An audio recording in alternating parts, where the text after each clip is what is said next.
नमस्कार, मैं Rahul Kotiyal. Extra cover के आज 50 एपिसोड पूरे हो रहे हैं। बारामासा के सभी दर्शकों का तहे दिल से शुक्रिया कि उनके प्यार और समर्थन ने हमारे इस साप्ताहिक कार्यक्रम को ठम ठिलकी थरपाया और इस अर्धशतकीय पारी को भरपूर प्यार दिया। आपका प्यार और आशीर्वाद यूं ही बना रहे ताकि हम निहोड़िया नेताओं और चकड़ैतों की फौज को मिलकर यूं ही खचोड़ते रहें और सत्ता पक्ष को जनपक्ष से अवगत कराते रहें। तो चलिए हफ्ते भर की छुई बात समेटे एक बार फिर से शुरू करते हैं अपना साप्ताहिक कार्यक्रम जिसका नाम है एक्स्ट्रा कवर।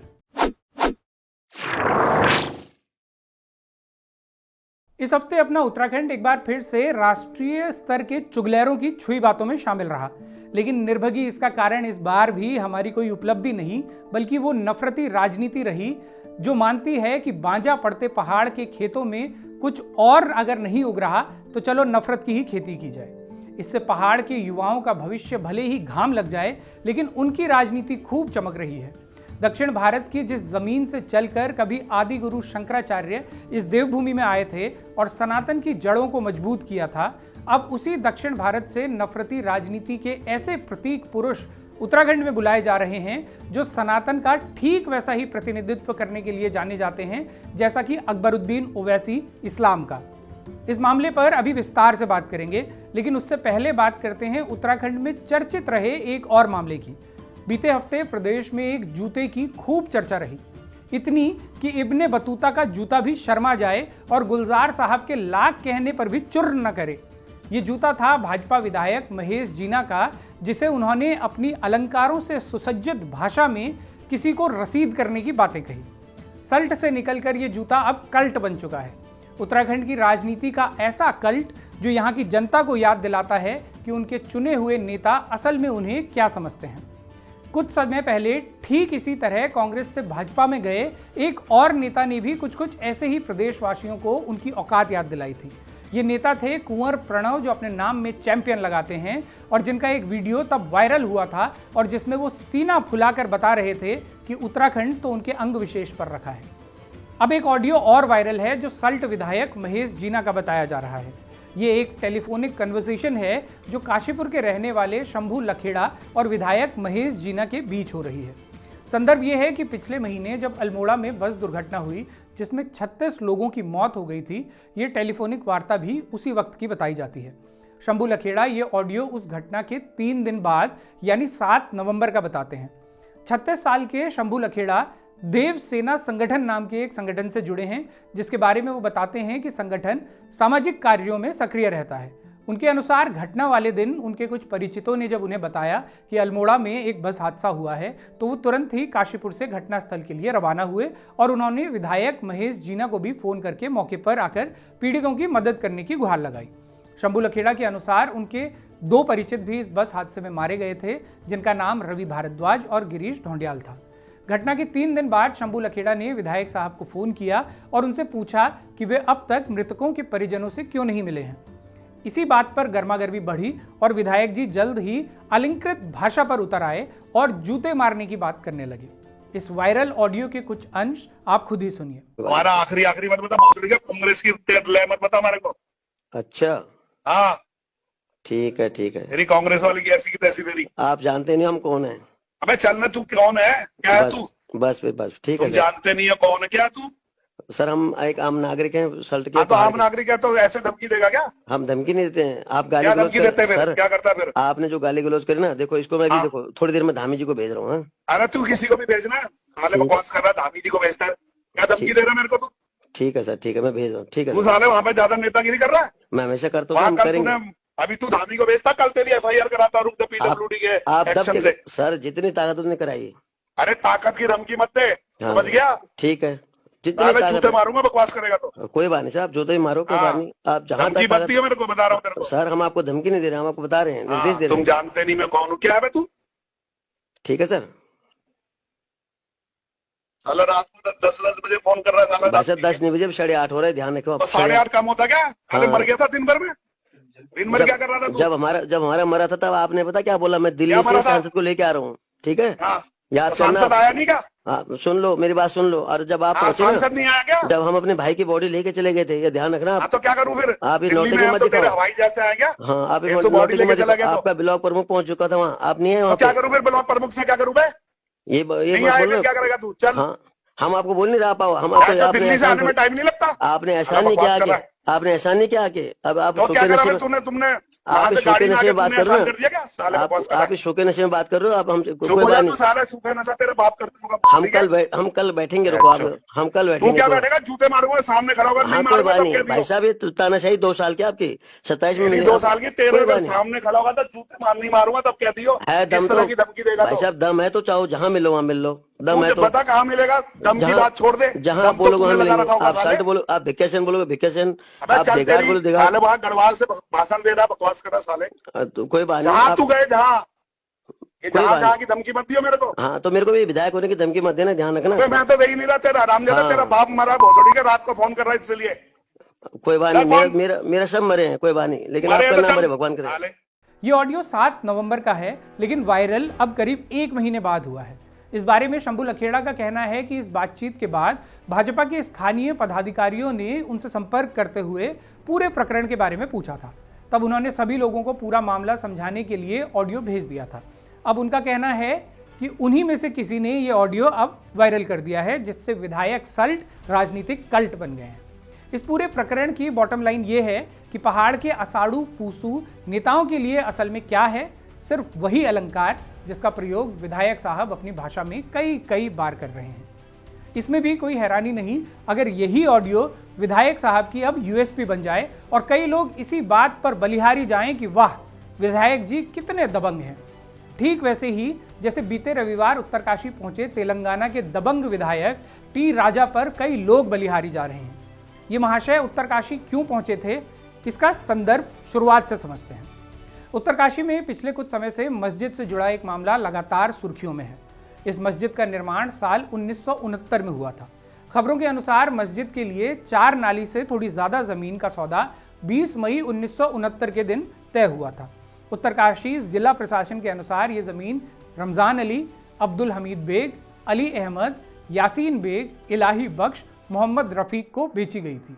लेकिन इस मामले में विवाद शुरू तब हुआ जब इसी साल मस्जिद से जुड़ी एक आरटीआई का जवाब देते हुए प्रशासन ने आधी अधूरी जानकारी साझा की।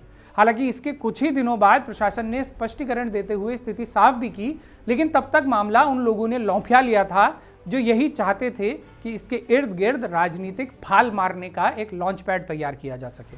सो वही हुआ और अक्टूबर में कुछ संगठनों ने मस्जिद को अवैध बताते हुए इसे हटाने की मांग की और एक जुलूस निकाला। ये प्रदर्शन जब उग्र हुआ तो पत्थरबाजी भी हुई और लाठीचार्ज भी, जिसमें 8 पुलिसकर्मी और 29 लोग घायल हो गए। इस घटना के तुरंत बाद सरकार ने वही किया जो ऐसे किसी भी घटना के बाद कोई भी सरकार करती है, कुछ लोगों के ट्रांसफर कर दिए गए। लेकिन इस दौरान जिन युवाओं पर आपराधिक मुकदमे दर्ज हुए हैं, उनका भविष्य क्या होगा, इसकी चिंता उन्हें कतई नहीं है, जो इस बहाने अपनी राजनीतिक जमीन तलाश रहे हैं और उसे मजबूत करने के लिए तेलंगाना से टी राजा जैसे नेताओं को बुला रहे हैं, जिन पर पहले से ही 100 से ज्यादा आपराधिक मामले दर्ज हैं। टी राजा की राजनीति ठीक वैसी ही है जैसी अकबरुद्दीन ओवैसी की। इस्लाम धर्म का जैसा प्रतिनिधित्व अकबरुद्दीन ओवैसी करते हैं, सनातन का वैसा ही प्रतिनिधित्व टी राजा करते हैं। दूसरे धर्म के खिलाफ जहर उगलना, भड़काऊ भाषण देना और उससे पैदा होने वाले ध्रुवीकरण की लहर पर सवार होकर चुनावी समर पार कर लेना, यही इन लोगों की राजनीतिक यूएसपी है। अकबरुद्दीन ओवैसी हों या टी राजा, दोनों के पास अपने अपने खेमे के बौलियाए हुए जाहिलों की एक फौज मौजूद है जो इनकी बेहद हल्की बातों पर बेहद जोर से ताली पीटती है और उसके शोर में सारे अहम मुद्दे गायब हो जाते हैं। उत्तराखंड में ही देखिए, मूल निवास और भू कानून के मुद्दे पर जब संघर्ष समिति के संयोजक मोहित डिमरी बीती 26 नवंबर को भूख हड़ताल पर बैठ रहे थे, तो हमारी सरकार ने शहीद स्थल पर ताला लगवा दिया और भारी पुलिस बल तैनात कर दिया। मोहित डिमरी और उनके साथियों को शहीद स्थल पर बैठने ही नहीं दिया गया। दूसरी तरफ उत्तरकाशी में हुए बवाल के बाद जब उत्तराखंड हाईकोर्ट ने सरकार से सवाल किया, तो सरकार ने कोर्ट को बताया कि वो 1 दिसंबर को होने वाली महापंचायत की अनुमति बिल्कुल भी नहीं देगी। लेकिन फिर अपने ही हलफनामे को पूठ-मूड़ कुचा दिया और सरकार ने महापंचायत की अनुमति जारी कर दी। आप इसी से अंदाजा लगा लीजिए कि हमारी सरकार की प्राथमिकताएं क्या हैं। जब जनता अपने जरूरी सवाल मजबूती से उठाने लगे तो जोर जोर से ये शोर मचा दो कि हिंदू खतरे में है। ये नारा भी गजब का है। भाजपा सरकार पर जब भी संकट आता है, जब वो घिरने लगती है, तो अचानक ही हिंदू खतरे में आ जाता है। इस देश पर सैकड़ों साल मुस्लिम शासकों ने राज किया। उनमें से कुछ तो ऐसे थे जिन्होंने जबरन धर्मांतरण भी करवाए, लेकिन तब भी हिंदू धर्म खतरे में नहीं आया और देश की बहुसंख्य आबादी हिंदू ही रही। लेकिन भाजपा की सरकार जहां जहां आती है, उसका कार्यकाल खत्म होते होते ऐसा बिजोग पड़ता है कि हिंदू अचानक खतरे में आ जाता है। उत्तरकाशी की मस्जिद अगर अवैध है तो इसका फैसला कोर्ट करेगा, जैसा कि अयोध्या के मामले में कोर्ट ने किया। मस्जिद अवैध होगी तो उसे हटाने का आदेश भी कोर्ट ही जारी करेगा। लेकिन मस्जिद की आड़ में सांप्रदायिक ध्रुवीकरण करना कोरी राजनीति है, जो भ्रष्टाचार से लेकर बेरोजगारी और मूल निवास से लेकर भू कानून तक तमाम जरूरी मुद्दों से सरकार को बचाने के लिए ढाल की तरह काम करती है। साइकोलॉजी में एक टर्म होता है कन्फर्मेशन बायस, यानी वो प्रवृत्ति जिसमें हम सभी उन बातों और सूचनाओं पर आसानी से विश्वास कर लेते हैं जो पहले से हमारे पूर्वाग्रह का हिस्सा होती हैं, बल्कि हम जानबूझकर भी उन्हीं सूचनाओं को खोजते हैं जो हमारी मान्यताओं के अनुकूल होती है, और वो तमाम सूचनाएं जो हमारे पूर्वाग्रह के प्रतिकूल हों उन्हें हम नज़रअंदाज करते हैं। किसी भी तरह के ध्रुवीकरण में कन्फर्मेशन बायस बहुत तेज़ी से काम करता है। ये ध्रुवीकरण फिर चाहे लैंगिक हो, जाति आधारित हो, क्षेत्रवादी हो या फिर सांप्रदायिक, इसी का फायदा वो तमाम लोग उठाते हैं जो ध्रुवीकरण की राजनीति करते हैं। आप उत्तरकाशी के मस्जिद विवाद का ही उदाहरण ले लीजिए। सरकार को अगर लगता है कि मस्जिद विवादित है तो क्यों सरकार एक विशेष समिति बनाकर, जिसमें सभी पक्षों के लोग शामिल हों, पूर्व निर्धारित समय सीमा के भीतर रिपोर्ट तलब नहीं करती? और क्यों इसी आधार पर कोर्ट को फास्ट ट्रैक करते हुए मामले में फैसला करने को नहीं कहती? क्योंकि ऐसा करने से तो मामला सुलझ जाएगा, जबकि ऐसे मामलों को उलझाए रखना ही असल राजनीति होती है। झोंतू की जिम्मेदारी तभी तो चलती रहेगी। इस मामले में जितने भी प्रदर्शन हो, जितने भी सर फूटें, जितनी भी नफरत फैले, सब मौजूदा सरकार के पक्ष में है, क्योंकि वो हाथ झाड़ते हुए कह सकती है कि मस्जिद पर फैसला तो कोर्ट ही करेगी, जबकि वो तमाम मामले जिन पर फैसला कोर्ट को नहीं बल्कि सरकार को ही करना है, उन तमाम मामलों में प्रदर्शन सरकार को बर्दाश्त नहीं होते। जैसे अपनी ही मंत्रिमंडल में बैठे भ्रष्टाचार के आरोपी मंत्री के खिलाफ कार्रवाई का मामला हो, जैसे भू कानून में संशोधन का मामला, जैसे मूल निवास की परिभाषा तय करने का मामला, जैसे नौकरियों में हुई लूट के आरोपियों पर कार्रवाई का मामला, जैसे अपने चहेते नौकरशाहों को नौकरी समाप्त होने पर भी लगातार मलाईदार पदों पर बैठाए रखने का मामला, जैसे जमीनों की लूट का मामला, और जैसे ये मामला भी कि प्रदेश में अगर डेमोग्राफी तेजी से बदली है तो उसका सर्वे हो और असल आंकड़े जनता के सामने रखे जाएं। लेकिन जब इन तमाम मुसीबतों का एक ही रामबाण जवाब सरकार के पास मौजूद है तो वो उसे ही इस्तेमाल करती रहती है, और वो रामबाण का नाम है हिंदू खतरे में है। उत्तराखंड में कांग्रेस की सरकारें रही हों या फिर भाजपा की, मूल निवास से लेकर भू कानून और भ्रष्टाचार से लेकर नौकरियों की बम्पर लूट तक एक पार्टी नागनाथ तो दूसरी सांपनाथ साबित हुई है। जनता को दोनों ने बारी बारी खूब बुथियाया है और नौबत ये आ गई है कि पूरे प्रदेश की मवासी अब घाम लगा दी गई है। अब नया प्रयोग ये हो रहा है कि लैंड जिहाद, लव जिहाद, थूक जिहाद, पाक जिहाद जैसे मुद्दों का डर दिखाते हुए उत्तराखंड में नई राजनीतिक पारी की तैयारी है।